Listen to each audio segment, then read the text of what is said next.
अपना nomination file कर दिया है। डीसी ऑफिस से बाहर आ रहे हैं अनुराग ठाकुर। अपना नॉमिनेशन फाइल कर दिया अनुराग ठाकुर ने। Union information broadcast minister Anurag Thakur ने हमीरपुर से अपना नॉमिनेशन फाइल कर दिया है। डीसी ऑफिस से बाहर आ रहे हैं अनुराग ठाकुर, जहां पर बड़ी तादाद में उनके साथी, उनके कार्यकर्ता मौजूद है और काफी पुरजोश अपना नॉमिनेशन अनुराग ठाकुर ने हमीरपुर से फाइल कर दिया है। माननीय राष्ट्रीय अध्यक्ष का, पार्टी के शीर्ष नेतृत्व का, जिन्होंने 5वीं बार मुझ में विश्वास व्यक्त किया है, हमीरपुर संसदीय क्षेत्र से फिर एक बार भारतीय जनता पार्टी का उम्मीदवार के रूप में उतारा है।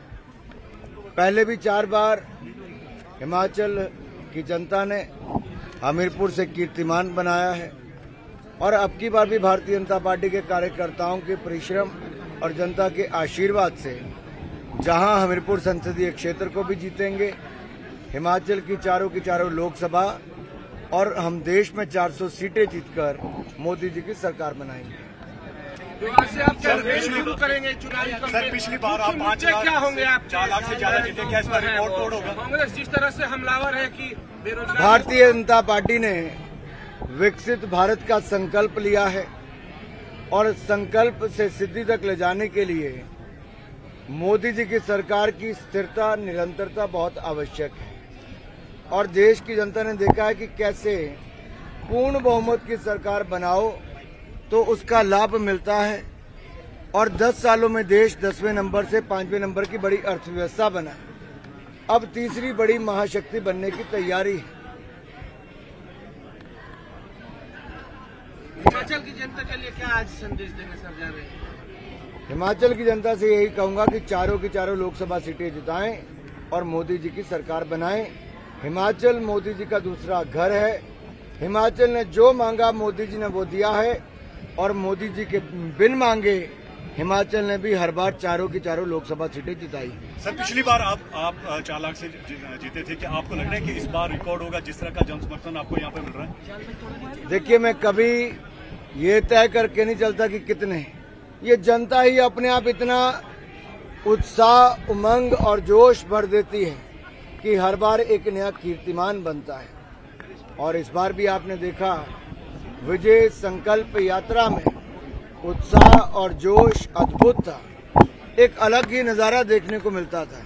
इसका मतलब जनता ने कमर कस ली है कि फिर एक बार मोदी सरकार बनानी है। केजरीवाल का ये कहना है कि अगर झाड़ू को वोट ना दिया गया तो उनको जेल जाना पड़ेगा। अगर ज्यादा से ज्यादा लोग झाड़ू को, आम आदमी पार्टी को वोट देंगे तो जेल तक ही जाना पड़ेगा। देखो, भ्रष्टाचारियों का स्थान जेल में होता है और कोर्ट ने उनको केवल 20 दिन के लिए जमानत दी है, वो भी अंतरिम राहत है कंडीशन के साथ कि आप अपने दफ्तर नहीं जा सकते, फाइल्स नहीं कर सकते, इस घोटाले से संबंधित लोगों से मिल नहीं सकते, कोई टिप्पणी नहीं कर सकते और 2 जून को आपको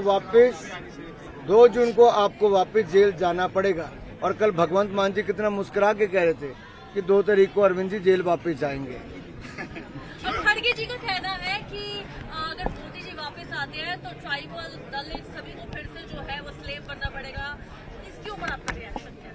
देखिए, कांग्रेस ने संविधान निर्माता बाबा साहब अम्बेडकर को अपमानित किया और पॉलिटिक्स से बाहर किया, चुनाव भी हरवाए।